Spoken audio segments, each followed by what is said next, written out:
Good morning, good morning, good morning. And thank you for joining me on today's episode of the Roundtable Talk Show.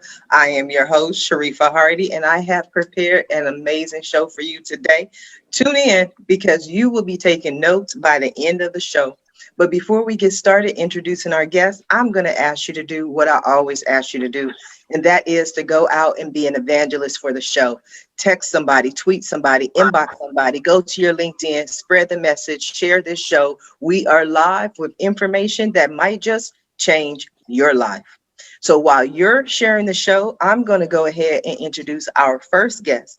And if you're someone who has been tuning into this show, especially on Monday mornings, you are definitely going to recognize her. She is a chameleon. That's right. Every Monday, she provides us with a different aspect, a different approach, a different angle, a different product for her business. She has the unique ability to recreate herself time and time again. I want to go ahead and introduce Miss Allison Allman, the organization maven. Good morning, Allison. How are you? Good morning, Sharifa. Good morning, all of our followers and our watchers and people on the replay. You are so excited at like 8 o'clock in the morning on Monday. What's going on? What's so exciting? It's always my favorite time of the day on Mondays. It's the beginning of the week, it's the beginning of the day. I get to meet 3 to 4 new people for networking. It's the best part, best time. That's why I sign up for this. Absolutely. Now, I prepared a question for you for today, and I know you will know. People are having so many different discussions on Halloween, what to do, where to go, what to celebrate, what to make it unique, what's the best way to do it versus with social distancing. What is the word on the street, Allison? What are people doing? Well, I know a lot of people have a lot of mixed feelings. There's a lot of just, I guess, social media shame happening and the election and all the everything that's going on. So, what's going on for people in Southern California is they're still doing activities. They're still going to pumpkin patches and they're still going to fall activities of apple picking, raspberry picking, all that kind of stuff. They're wearing their masks and they're doing the 6 feet apart. A lot of places have added picnic benches, and the picnic benches are about 6 to 10 feet apart for the parks, for apple picking and so forth. And there's quite a few people getting really creative with porch decor and doing pictures on their porch of their kids on their porch, and like scavenger type hunts on their house, where they aren't necessarily going to have trick or treat going on in the front of the house, but they're going to have it in their backyard, where they're inviting a few safe neighbors that they've been exposed to all this time. And they're having carnivals in their backyard. They're having scavenger hunts. They're having that. So they're not necessarily in our area. I'm not sure how it is across the U.S., but in our area, if the police sees a group of people walking on the street trick or treating, they're going to get ticketed. So a lot of people are staying home and going, either having events in their backyard, or they're being invited by a neighbor to someone's backyard, or they're going to official trunk or treats that are being put on by stores or churches, and everyone is flocking to that and then practicing social distancing. That's what I've seen. That's what the talk's been the best months. You always have the best information. You always know what is going on. Now, have you done any I'm off today. Organizing. I always mess this up. Organizing for Halloween. Like, have people made any special garage showcases? Have you put anything together like that? Well, on Saturday, we had a gal that got all of her Christmas down last year, and then she hurt her arm, so she never actually put any of it up. It just made it to the garage floor from the attic. And so we actually put it back in the attic because I promised to be back in middle of November to bring it all down with her again and get it all decorated. We did put some Christmas stuff out that was really heavy. And we mixed it in with her Halloween decor. It was quite funny. They're the three wise men that are all stone, but she's going to put some cobwebs on them and make them. But mostly, what I'm doing is helping people get Halloween down from all of the different parts of the house that it is. Um, no one's actually been able to let me decorate for them. Quite a few people are decorating their backyard, so they are doing that kind of on their own time, and whatnot. I haven't done any porch decors. That was a couple of years ago where I'd go around and actually set up a porch decor where I would bring the merchandise and bring the decor, and then I would set it up for them, and then I would take it home and store it so they didn't have another thing to store. But that idea didn't get very far. Everyone liked using their own stuff, but just couldn't get it out. So I'm like, okay, I'll get it out for you. And then they did it their own way. So it's just a great idea that never got fully developed. But my porch has been zip tied to all my plants and decorated. I decorated some more last night. I bought some more garland and put it around just different bookcases in my house. So you do more of assistance after Halloween than prior. So after we put up all these elaborate decorations and now they have to go back in their box, I don't want to do the work. I can pick up the phone and call Allison Almond, the organization maven, correct? Correct. I'll put it all away and then I'll make room for it in the garage so it's all together. So that next year you're not like, where did that go? And oh, I didn't know I had this many sets of lights, because I'm gonna have all the lights together. So, and so then it makes it easier to find it again for the next year. And a lot of times when I'm organizing it, I'm saying, hey, this is torn. Let's get rid of it. Hey, this looks really frazzled. Let's get rid of it. Hey, this looks like it's ancient. How long have you had this? Oh, I know I need to throw it out, but I always forget. Great, at the back of my truck. We'll just put it in the back of my truck. It's done. So that's a lot what happens with the holidays is I go through it before I put it all away, and then I'll put all those big blow up things together and label them so that people know, where all their blow ups are and stuff. I don't know yet about Christmas, what's going to happen. We're having controversy here about how we can't have Thanksgiving, so I'm not sure how Christmas is going to pan out and how much decorating people are going to do, because if people can't come over to their house to see how festive their house is for Christmas or open gifts or whatever, people might not be going all out this year. I'm kind of just waiting to hear what's happening. Yes, we all are waiting to see what's happening and what's going on in the world. So I'm going to come back to you, Allison, but I want to go ahead and introduce our next guest.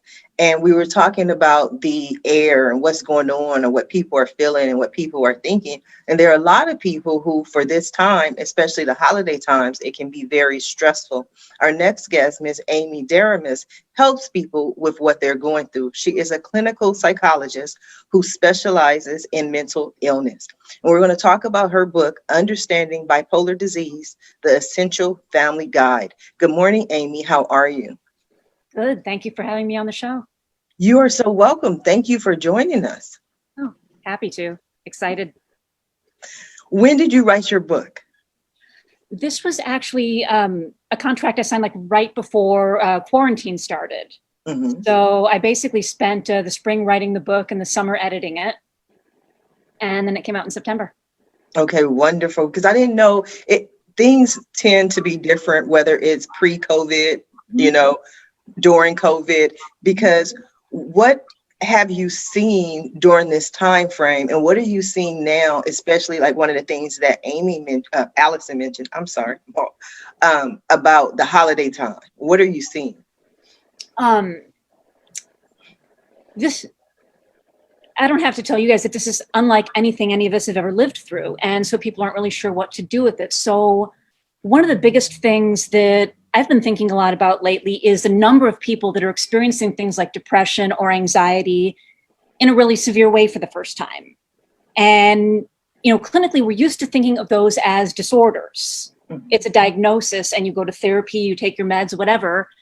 But around this time, it is really, really important to remember that they can also be normal ways to feel when so many bad things are going on. So the first thing I want people to know is that if you are experiencing these things for the first time, there's help, there's meds, there's therapy, there's community.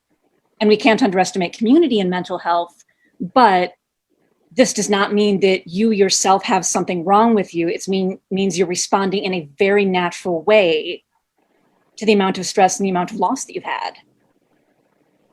As far as the holidays, my clients and also other people I know, one of the biggest things that's stressing them out is the conflict around it, because you can have a family where everybody's all over the map as far as social distancing. Some people want to just go ahead and have the big family blowout and hope for the best. Other people, privately would really rather stay home this time and be safe and maybe just have their own household or even be by themselves so nobody gets sick, and everywhere in between. So, up until now, for a lot of people, loneliness has been the biggest problem, but now it is shifting to family conflicts that are getting very, very personal. And so families figuring out, very consciously how they're going to sort out these conflicts and deal with all the confusion expectations is going to be, I think, a very big issue the next few months.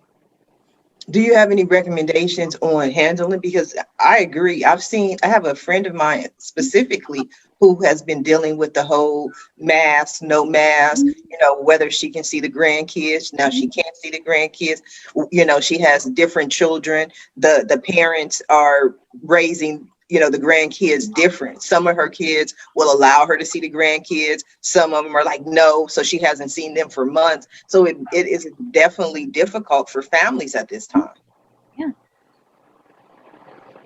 I would say, this is getting very personal for people. People who are masking are taking it, very personal and feeling some very real fear when they know that other family members aren't masking or social distancing, and the ones that aren't as strictly, are feeling very targeted. And, aside from the science behind all that, find a way that respects everybody. The ones who want to get together and take the chance, that's on them, but maybe also have, some time scheduled in for Zooming, phoning with family members who aren't ready for that yet. So I think the biggest thing is maybe people making an effort to put aside their own egos and respect where people are at. Mm-hmm. And find a way to include people on a level that's comfortable for that individual. Yes. What about people who maybe have never in their lives experienced any signs of depression or anxiety? They were living what many may consider average, normal lives. Global pandemic hits. They don't know how to deal with it. They don't know how to deal with these family issues. These, not even the family, just they go out. People are getting into fights in stores over whether they wear a mask or not. What are some of the things that people can do to handle this stress and this pressure? There are a lot of things. One of the most important, if you don't mind, I'm just going to throw a little brain science in here. It'll be, quick and simple, but a lot of people obviously are really, really scared right now. And certain things happen to you when you're scared, which is that very, very primitive parts of your brain take over, what you've heard called the fight or flight. So yeah, fights, breaking out, because so many people are in those fear parts of the brain right now, and that's the dominant part. And so there are different things you can do to kind of bring yourself back to a brain state where you're thinking, where you're able to handle your emotions. I talked about community earlier and relationships. And it's going to be really important, obviously, to keep up your sense of community and your relationships as much as possible. Any kind of a project that'll get you thinking. There's like this. So if the fear parts of your brain are way overactive, that automatically means that the thinking, creative parts of your brain are not as active. All the activity shifts to these primitive, keep me alive parts of the brain. And you need to do something to shift yourself back to like a thinking, creative part of the brain. Because the other thing that's in that thinking, creative part of the brain, which is kind of right up here, is our ability to empathize. There's a very specific part of the brain that knows how to do empathy, that knows how to do love. And it's not a good match for the primitive keep me alive part of the brain. So to be able to empathize with people, to remember how much you love them, to be able to think straight, to be able to manage your emotions, creative stuff, any kind of art, music, any creative endeavor is going to reactivate that part of the brain. Intellectual stuff, games, puzzles, projects are going to reactivate those more sophisticated, more human, more thoughtful and empathetic parts of the brain. So really, think about that passion project that maybe you've been putting off, or that art or creative process that you really love that you haven't been making time for. And probably part of the reason you haven't been making time for is if your brain's really anxious right now, it doesn't feel as if there's time for that. But, if you make time, you'll find that it really does help. Yes, actually, I think it's excellent advice. I want to come back to you, Amy, but I want to go ahead and introduce our next guest. And when Amy was speaking about just kind of being confident and not worrying during this time frame, it made me think of our next guest, Miss Melisa Ruscsak, who is the founder of Dove and Dragon Publishing. But we're going to share not only what she's doing now, but her journey. Because like most of us in her 20s, she thought she had life figured out. Everything was planned out. And then life happened. We're going to share her story this morning. Good morning, Melisa. How are you? Good morning. I'm thrilled to be here today. I am thrilled to have you. I understand the whole fight or flight survival mode. At 28, I got very sick, ended up having 2 strokes and brain surgery. Oh, wow. Yeah, I was pretty much in a wheelchair, couldn't talk, actually I talked, but I was talking Romanian, which was very funny because I don't speak it naturally. Oh, wow. But it took 3 years just to get back to walking normal, to have a 3rd stroke to talk English. Oh, wow.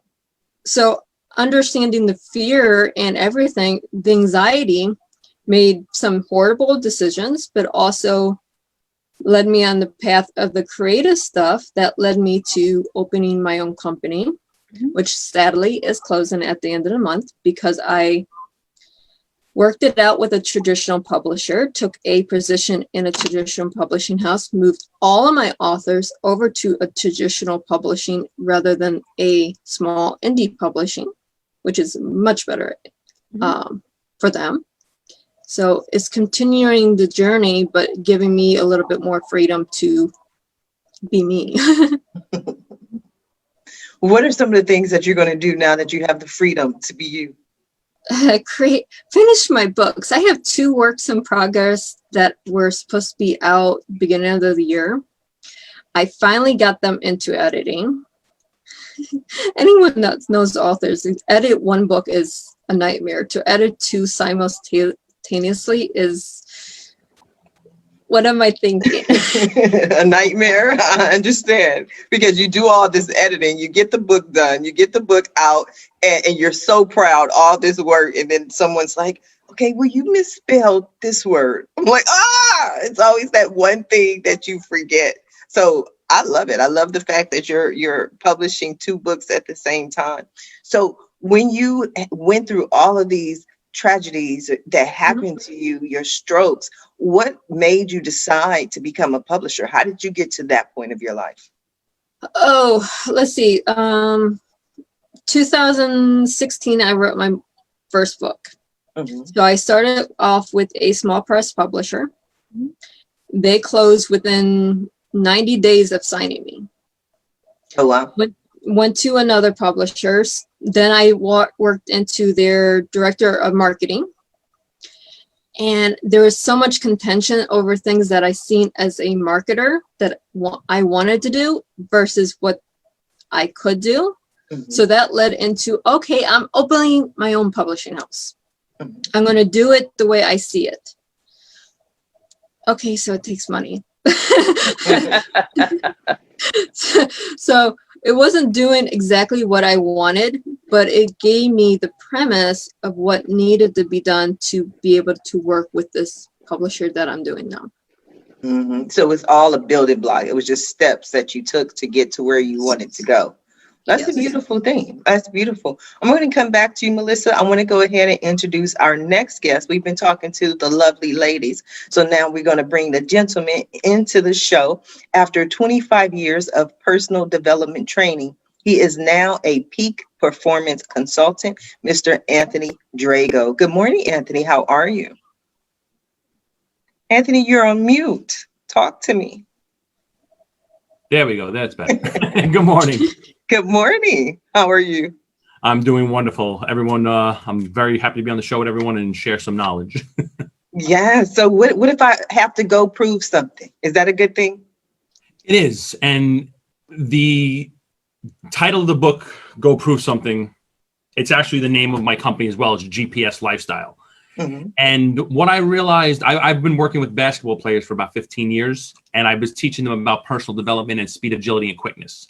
Mm-hmm. And what I realized was that I was leaning more towards the mental aspect because I was seeing that they were taking what they were learning on the court and applying it to their lives off the court. Mm-hmm. So the Go Prove Something is not so much to everybody else, but more so to yourself, because we're all out there trying to prove everything to everyone else, but we don't prove things to ourselves. So I think it starts with us. Mm-hmm. I think that's beautiful. And it's one of the things that I live by and that I actually learned in high school from my favorite coach. I love Coach Bloom. He was amazing, but I still use this today. I ran cross country. And for people who know LA, we ran cross country in the mountains of Griffith Park. So when you run in a mountain, it's different from a track, because if you're bored, you're tired on a track, you just quit and walk across the track and you go home. When you're running in the mountain and you get halfway up the mountain, even if you turned around, it's still the same distance. You have to complete it. But our coach would always say, we take the bus, we get there, and every day he would give us the same boring exact speech. But he would tell us, he would say, you are not in competition with anyone but yourself. He said, take as much time as you need, but the bus leaves at 3. And that was it. And then we were off running, because he was like, take your time, however you want. He was like, but if you're not back at 3 o'clock, we are out of here. So we still had to push ourselves. So I understand completely. What inspired you to go with the theme of Go Prove Something? Well, you know what is, I think of this. When you hear the term GPS, what do you think of? You think of navigation. Or me lost, yes. You think of directions, turn-by-turn directions. You think of recalculation. You think of a starting point. You think of an ending point, a goal. So when you apply that to your life, your starting point is where you are right now in your life.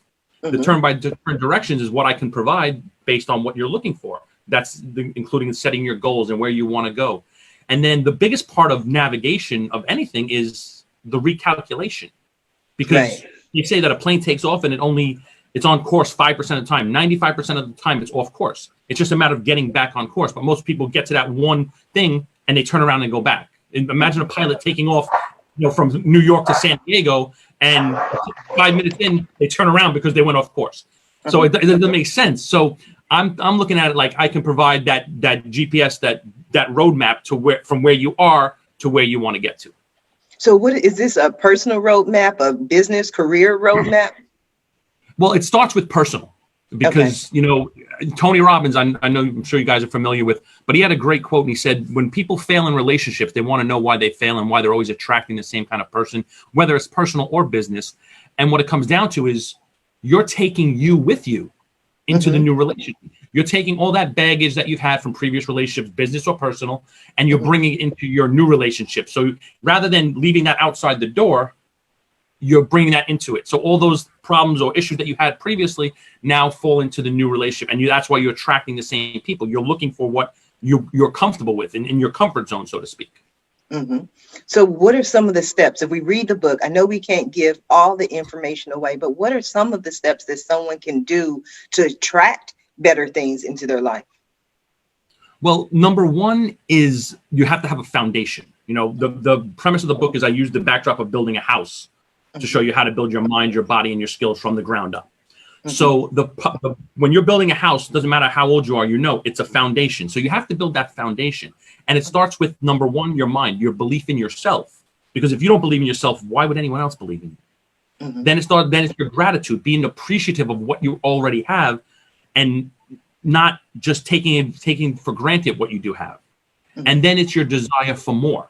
Because I believe, Napoleon Hill in Think and Grow Rich said that desire is the starting point. I kind of look at it a different way, because how can you desire more if you don't appreciate what you already have? That's the foundation, I believe, of your mind, is the belief, the gratitude, and your desire for more. I think that's beautiful.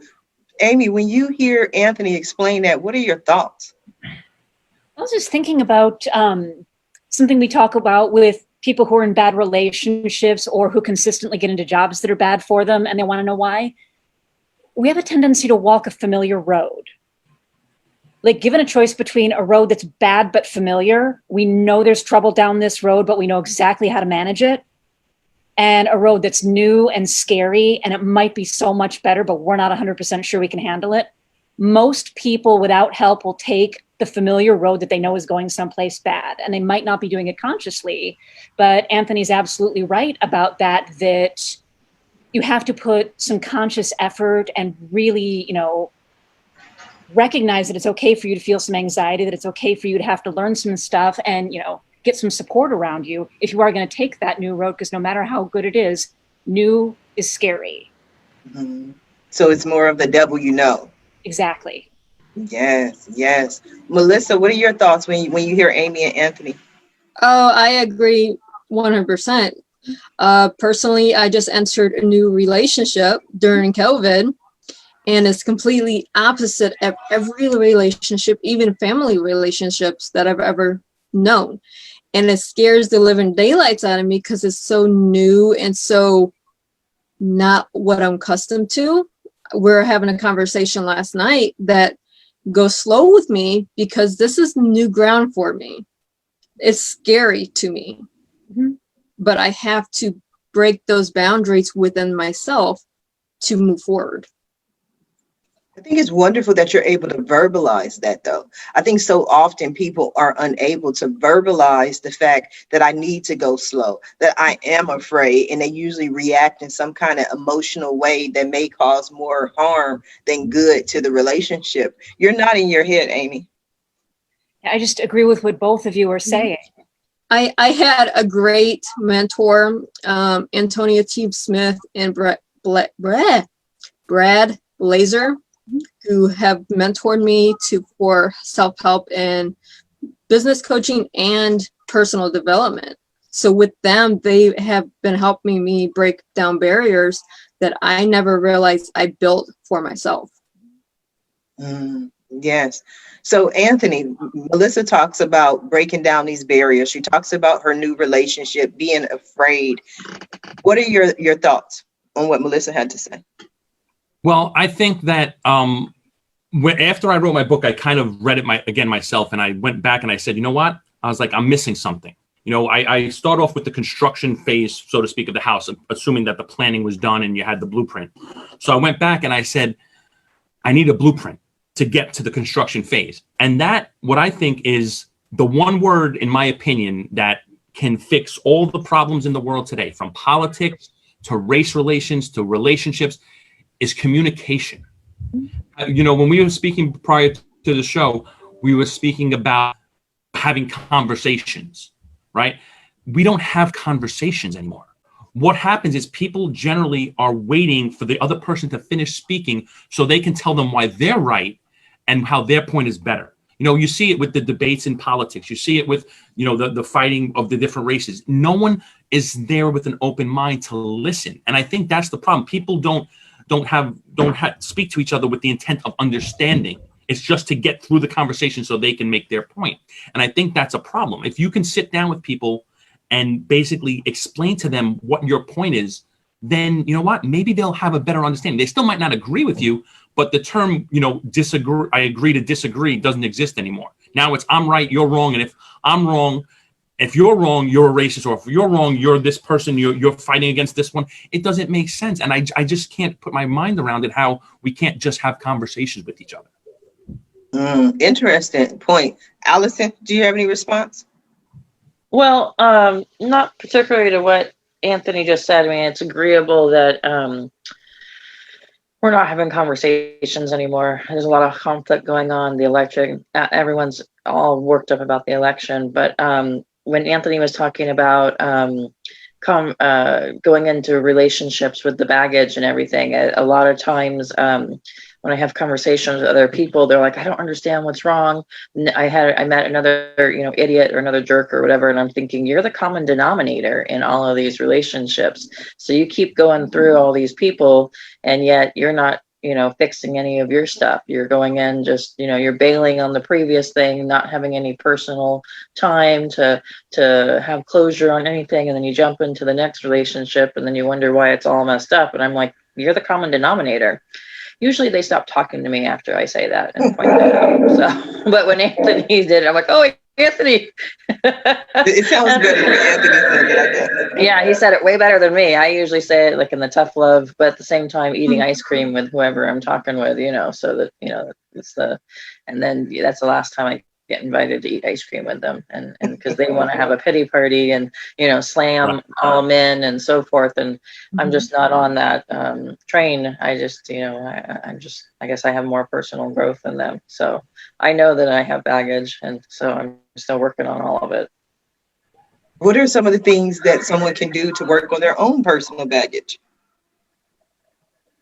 One of my mentors, he says he lives every 10 minutes is a new day. So whatever happened within 10 minutes happened yesterday. So that's how he verbalizes how to get rid of the baggage. Because if I did it 10 minutes ago, it's no relevant to what I'm doing right now, unless it's something to move me forward. Mm-hmm. But I agree with that, because I've heard that as well, that you break your day, your 24 hours into 20-minute increments. So it's easier for you to, like you said, let go of those as opposed to just saying, 24 hours ago or 48 hours ago. But what are some of the things that you can do if you would like to improve yourself personally? What does that look like before getting into a new relationship? Because one of the things that you mentioned is this relationship is new for you. So what do you have to do to prepare? Let's see. What did I do to prepare? Was one, when I walked away from my marriage, which was horrible on both sides, I decided I wasn't dating. I didn't want anyone. I wasn't going to look for anyone else. I was going to concentrate on me, doing what I wanted to be physically fit, to be mentally fit, to concentrate on my business and my daughter. I didn't look actively for a relationship. I wasn't looking for a friend. It was just a work connection, and we started talking work, and then we went from work into friendly conversation, and it evolved naturally. Nothing's been pressed because they weren't looking for a relationship either. Mm-hmm.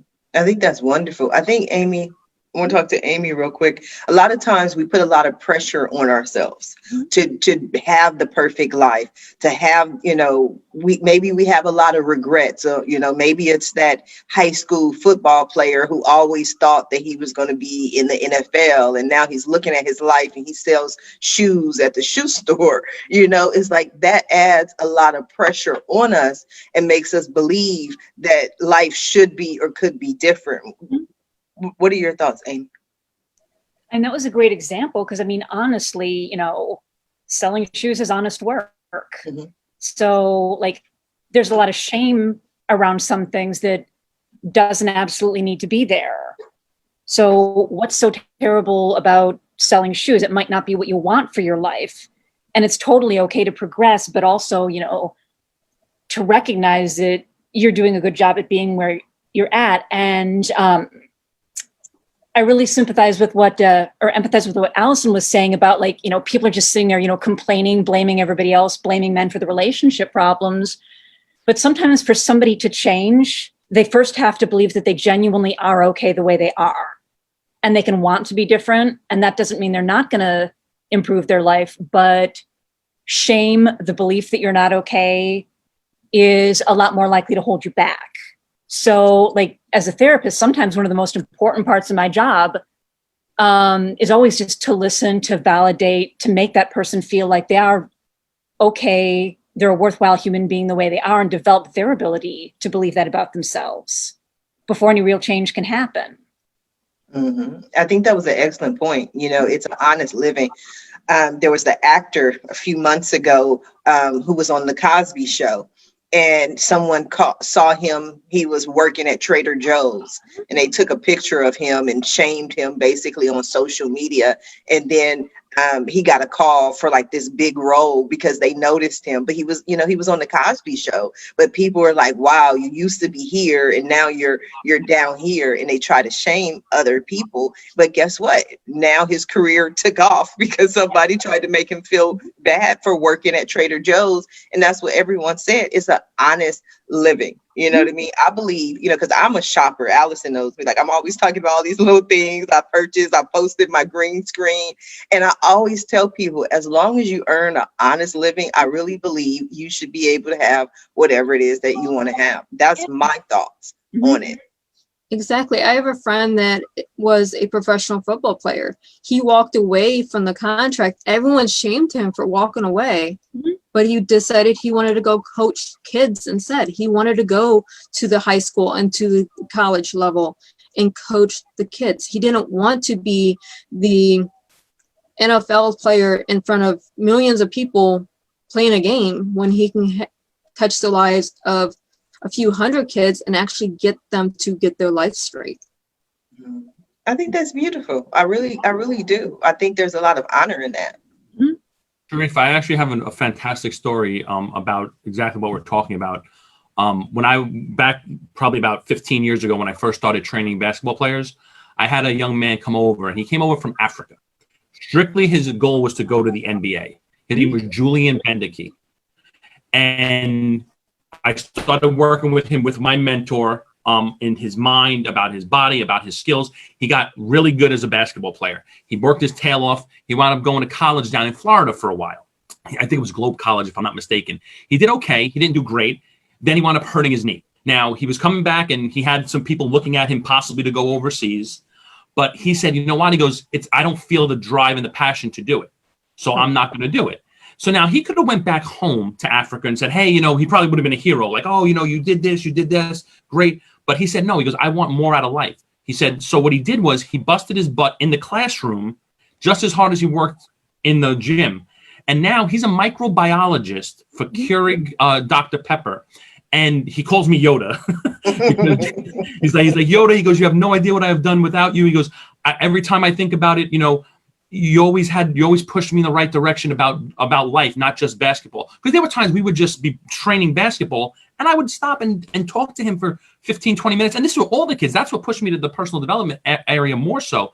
But he started understanding. So he took what I taught him on the court about basketball and put it into his life outside of basketball. So for me, that was better for me than 10 kids going to the pros, the NBA, and to the Hall of Fame, because it showed me that what I was teaching him really got inside of him, as opposed to just helping him get to basketball greatness.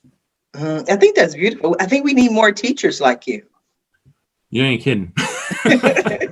We do, because teachers have to care. You know what I mean? I really think that you have to care about them as a person, as an individual, and not just a number in a class. So I think that that's wonderful that you took the time out, because sometimes it's those little conversations. Like I was talking about my coach. He obviously probably doesn't remember these little things that he says, but I'm 44 years old, and I still remember that to this day, that I'm not in competition with anyone else. I'm only in competition with myself, but I still have to be the best me that I can be. Of course. And that's what it boils down to. That's why, like, when we're all speaking about how the people are, getting upset and trying to tear each other down. And a friend of mine who's a principal for an elementary school, we always have conversations about these kinds of things. And we came to this conclusion is that two of my favorite athletes of all time, number one is Derek Jeter, and number two is Eli Manning. Because to me, they exemplified what a pro athlete should be. Because you never heard about Derek Jeter talking bad about people. You never heard about Eli Manning talking bad about people. Even like, God rest his soul, Kobe Bryant. For all the things he went through, he came back stronger. And you never heard him talk about how great he was or what he did and how bad other players were. He would talk trash on the court because, one of my speeches for my Toastmasters was, you can't hold me. It was about me talking trash on the court, because that's what I did. But that's okay. But when you're genuinely talking bad about people, or having to promote yourself and say like, well, the one thing, I'm not a big fan of LeBron James, because he's always looking for the people to say you're the best. And if you have to tell people to tell you you're the best, then what is that saying about you? You're not happy with who you are. You're not comfortable in your own skin. I heard a great quote years ago. You have to be comfortable with being uncomfortable. Because that's where the growth happens. It doesn't happen when everything is going great. Winning is not a great teacher. It's when you're losing, when you hit that rock bottom, like Michael Jordan. He got cut from his high school basketball team as a sophomore. He was crying in his room, and he could have had the pity party like we spoke about, and then go backwards, and then went, just worked in a local gas station like he spoke about. But no, he said, what? He goes, I'm going to prove to myself, I'm going to prove to the coach, and I'm going to prove to everybody else that I should have been on the team. And like they say, the rest is history. But that's what it's about. It's about proving it to yourself. It's about not giving up and understanding that you're going to fail over and over and over again. And that's when you're going to become successful. They say the overnight success. There's no overnight success. They don't see the 15, 20 years of the work that you've been putting in to get to where you want to go. But everyone doesn't feel good about themselves. And when they don't feel good about themselves, it's the crab in the barrel mentality. As one crab gets out, they try to pull them down because they don't want to feel better. The better you do, the worse they look. And a lot of times, unfortunately, it's family members and close friends. Yes. When I published my first book, I had my family tell me, because it was an indie publisher, small press, you're not an author. Oh, they need to join us in the 21st century. That is coming from family. When I published my third book, you're still not an author. You're not a bestseller, therefore you're not an author. Do you understand there's 10 to 20 years that these bestsellers that we're seeing, it takes them to get that one book, that one multi-million-dollar book. It's not an overnight success. There is no such thing, not in the publishing world, not in the political world, not in the entertainment world. It doesn't happen overnight. But just listening to what you said, Melissa, to me, I agree with you, the whole aspect of overnight success. But I will also, just listening to what you said about no matter how many books you published, in their mind, you're not an author. So to me, that would go more to how they view you and how they view what you're doing, and not really trying to prop you up and support you and give you the accolades you need. So they're just moving the bar and saying, you're not there yet, because if you were there, you would be a best-selling author. Okay, if you were there, if you sell, if there's a meme that goes out that says some people would say if they saw Jesus walking on water, he was walking on water because he couldn't swim. Like, people will always justify in their mind some reason why, no matter what you're doing, that's great, that, it's because of this reason. I always talk about, I built my first website in 1994, and people now look and go, oh my God, wow, that's amazing. But in 1994,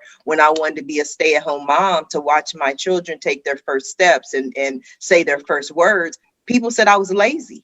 They had no understanding of the world we live in today, which is working virtually. So in their minds, where if you didn't leave the house, no matter if you made $1 billion or not, it didn't matter, because you weren't leaving the house. You were lazy. You didn't want to get a job. You don't want to work because you're not leaving the house. So it's just a view on how people see what you're doing in a way that they may use to minimize you. Yes. I heard a good quote too, guys, that it's this. Most people, when they say something about you or say something about someone else, they're projecting what they feel about themselves inside.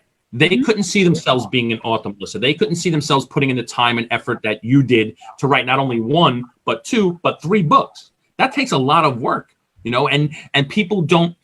They say, who said it? They said that the Marines, they said everybody wants to go to heaven, but nobody wants to die. Right? They want to be a bestseller. Who wouldn't want a book that's a bestseller? But they're not willing to put in the work. Why? Because they don't believe in themselves. They're not grateful for what they have, and they don't desire more because they don't think they can get it. So what do? They knock you down, and they knock other people down and say, oh, well, he can't do it. Someone makes it as a movie star or entertainer. It's that one did this, that one did that. They had help over here. They don't look inside of themselves. And that's, I'm sure, Amy, people don't care enough about themselves. So how can they care about you? If they're not willing to do stuff for themselves, how are they going to care about you? My grandmother used to always say, no one's going to tell you, wash your face, you're going to look better than me. No one's going to admit that you're doing better. because it makes them look worse. So that's really what it boils down to. When they knock you, it's because of who they are, not who you are. Right. Yeah, I know it's like, oh, sorry, go ahead. Go ahead, Amy. It's okay. Yeah, I was just going to throw in, like, when I finished the doctorate, you know, I got some negative reactions from people. A lot of them were just passing. They were worried that I was going to kind of, you know, start acting better than people. And when they realized that wasn't going to happen, it was okay. But there's definitely, you know, as much as, you know, I had a lot of good reactions from people, there were a lot of people who were suddenly very uncomfortable with that. And, you know, some of them never quite sorted it out. You know, to speak to what you said about family, like there was a family reunion like 5 days after I finished it. And like there's a party for somebody's engagement. There's a party for somebody's 8-year-old's birthday party. There's a party for something else, which is totally fine. Like not one word publicly said about what had just happened with me. Like a couple people taking me aside to say, oh, congratulations. But it was very distinctly not mentioned. I want to hug you, Amy. Like right now, I literally want to send you a virtual hug because I'm telling you, we're looking at you. I can see the pain in your face. I can see the pain in your eyes. You know what I mean? And it's like one of the things that you started with is saying that some people may have thought that you would start acting like you were better than them. But I'm like, what does that even mean? You know, people always try to say you think like, because people have told me I think I'm better than them. I don't think I'm better than people. I think I'm being the best me that I can be. And then they look at me and go, you know what? She's doing better than me. You know, so it's the way they perceive it, not the way I perceive it. So I think that that's horrible that they couldn't be happy for you. Exactly. I mean, when I had my first fan encounter, which I was at dinner with my family, and it was so surreal in the moment, but looking back, it's hilarious. The one waitress found out I was in the restaurant just by my name, I guess, and she came out running from the back, waving her arms, and had to give me a hug. I'm like, that made me feel so good. But then you have the family element that was so mad because it ruined the family dinner. I'm like, no, it didn't. You have to be happy that these people are happy. You could be happy for me that, hey, my book's getting recognized. You could be happy about anything. Happiness is contagious. A smile is contagious. So why isn't their smile contagious in this family dinner?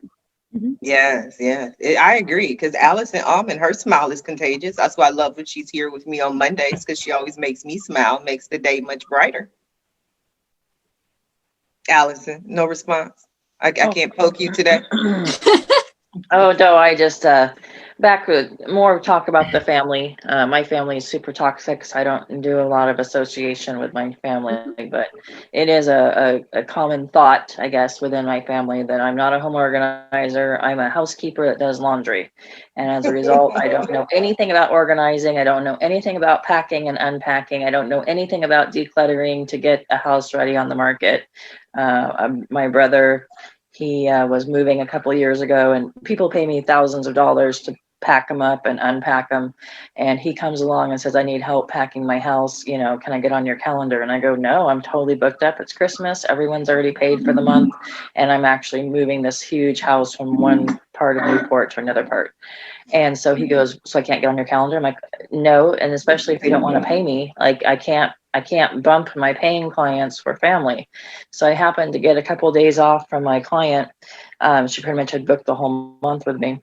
And I get over and I'm packing up his stuff and I'm doing stuff. And he comes along and says, I don't think you understand. I'm moving in 4 days. I'm like, yeah, this is the prime time to pack. This is what, this is what I do is I come in that last week and I pack everything and everything. So then he goes, I don't get it. How do you don't understand? I'm moving.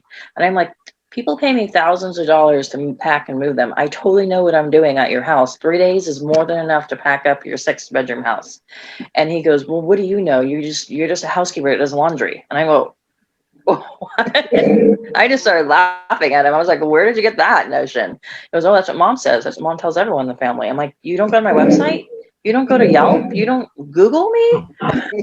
And this was like 4 years ago before I did any of the marketing. I just was like an underground known word of mouth person. And so I had a website and I had Yelp and everything. But I wasn't well known like how I am now. And so then I said, fine, you got this. I'm out of here. I'm going back to my paying client. And I walked out the door and really haven't talked to him since. He did happen to give me $40 and a little note of thank you for your time. $40 doesn't pay for anything with my clients like that.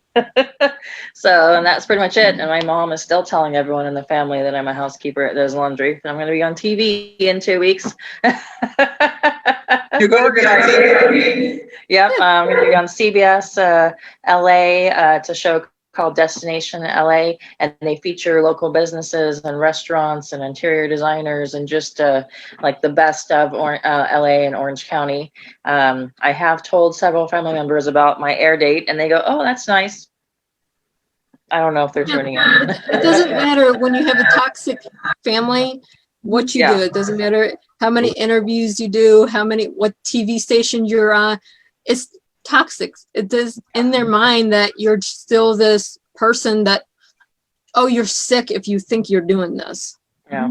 Well, yeah, I wasn't looking for their okay. I just thought it was kind of funny that how many housekeepers that do laundry end up on a TV show, unless they're like in the background of a celebrity show, or something like that. They just don't get highlighted for that. So I just thought it was very funny that they still had their old ideas of me. So I have my few check-ins that I have to do as a family member, but I don't I get the emails, texts of what's going on, and I don't reply back. And then a couple months go by, and then my brother will be like, "Well, why haven't you returned my text?" I'm like, "Sorry, I've been busy. What do you want? What do you need? How can I help you? You're not actively a family member that I associate with.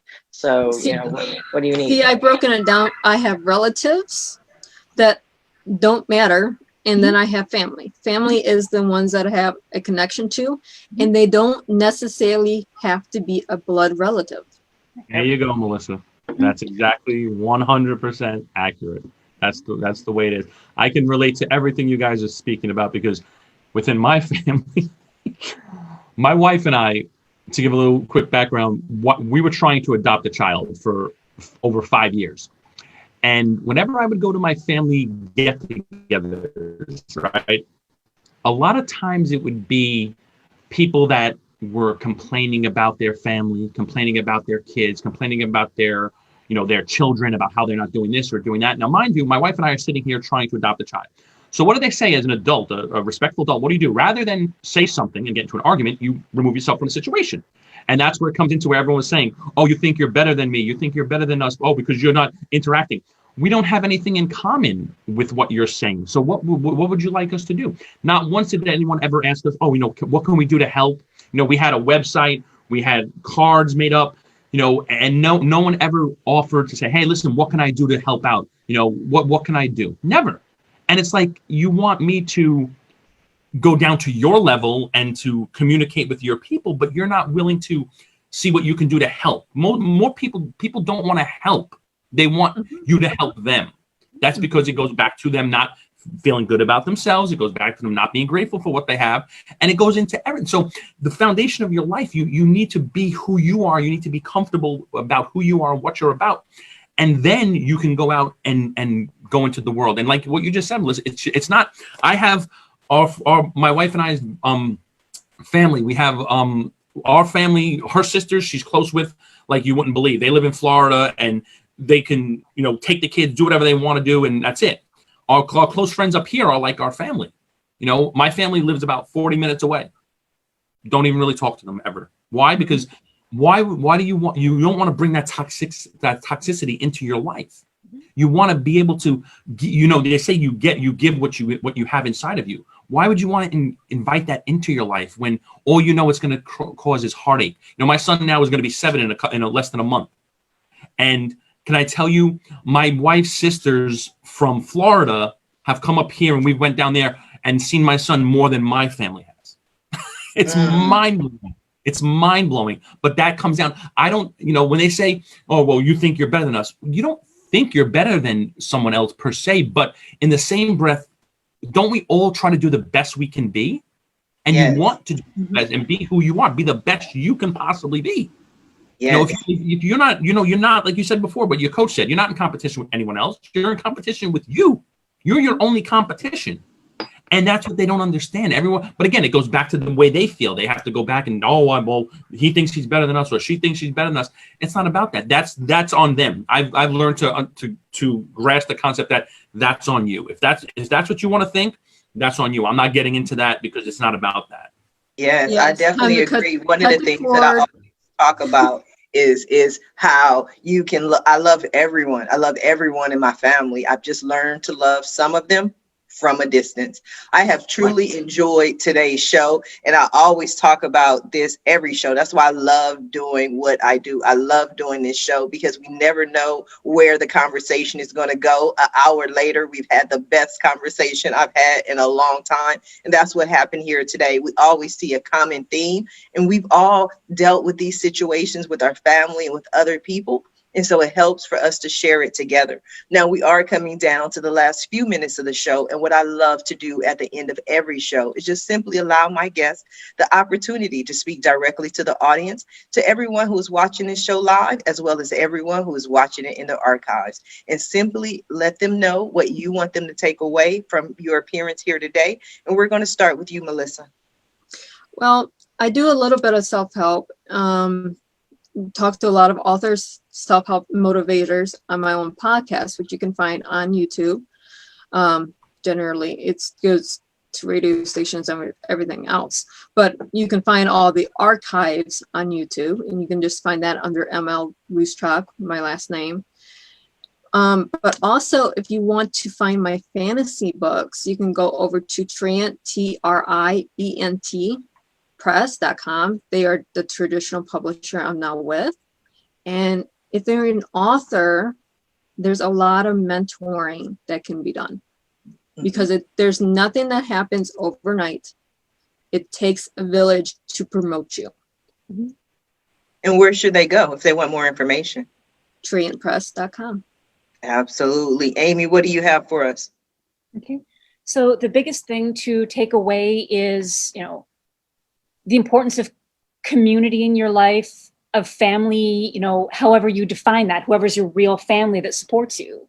My parents and my older brother are fantastic. There are a lot of other family members, as some of you have said, I love from afar. So I actually wrote a book on how to help families support a family member with disorder, which is a brutally hard road for the whole family. And I say that a couple of times in here. When I'm talking about family, that may be your biological family. It might not. So that is probably one of the most underestimated aspects of, mental health and good relationships is, like the others have been saying, Tony and Melissa,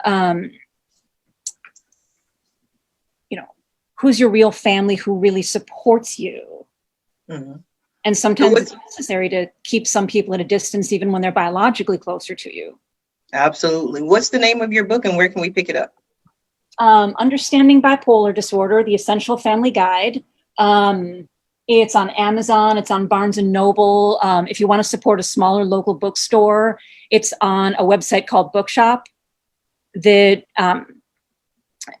shares the financial stream with smaller local bookstores. Mm-hmm. So, okay. It's pretty available. Thank you. Allison, what do you have for us?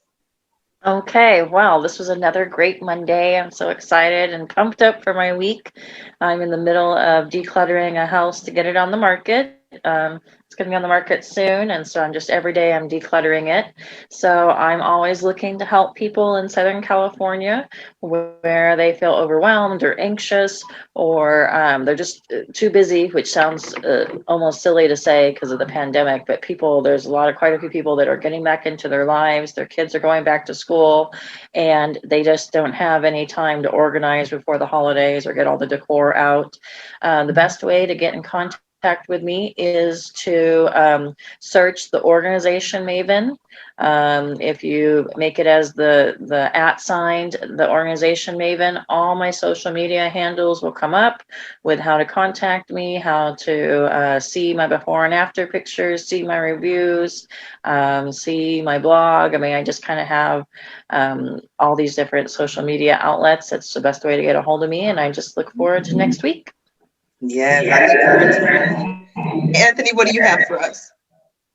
Well, I mean, pretty much I've enjoyed this. I mean, honestly, I didn't know how it was going to go, and this has been fantastic. I mean, I feel like I've learned more in the last hour than I've learned in the last like 5 years. No joke. I mean, thank you guys so much for everything you've contributed. It's been amazing. For me, I mean, my thing is just love yourself, love who you are, love what your life is, because you know people's lives get taken in the blink of an eye, and we're not appreciating what we have. You know, I'm my biggest thing is if we can work with the kids and get the kids with the right mindset now, that you get rid of the bullying, you get rid of the racism, you get rid of the controversy that's constantly with these kids, especially online. When I hear a kid commit suicide or is going crazy and getting upset because of people not enough likes or people bullying them online, here's an idea: shut the computer, turn off your phone, don't go on. And that's what the kids aren't being taught. They're not being taught about themselves. Everyone's telling them what they can't do. How about what you can do? Focus on your strengths, not your weaknesses. And then your weaknesses become smaller. I mean, that's really what it boils down to. Follow your GPS, like I said. It's very simple. And where can we pick up a copy of your book? The book, like I said, is called Go Prove Something. And it's a basketball player's guide to legally using PEDs, with PEDs standing for performance enhancing decisions. You know, every decision we make is either going to bring us higher or bring us lower. You can pick it up anywhere: Amazon, BarnesandNobles.com, wherever you can get it. My website is my name, Anthony M. Drago, so ANTHONYMDRAGO.com, and all my information is there. You can get in touch with me. Very simple. Yes, I want to thank you all for being a guest on today's episode of the Roundtable Talk Show. I also want to thank everyone who tuned in to watch the show live, as well as everyone who is watching the show from the archives. We definitely appreciate you, and we still need your support. Please go ahead and share the show. And also, we invite you to visit our guests, check out their websites, follow them on social media, send them a message. And when you contact them, please let them know Sharifa Hardy says hi. And if you're interested in more ways that I can help your business, or maybe you want to pick up your tickets to December 29th and December 30th, New Year, New You 2-day teleconference, or maybe you want to be a guest on the Roundtable Talk Show, visit the website at AskSharifa.com. Until next time, everyone have a safe and a blessed day. Bye now.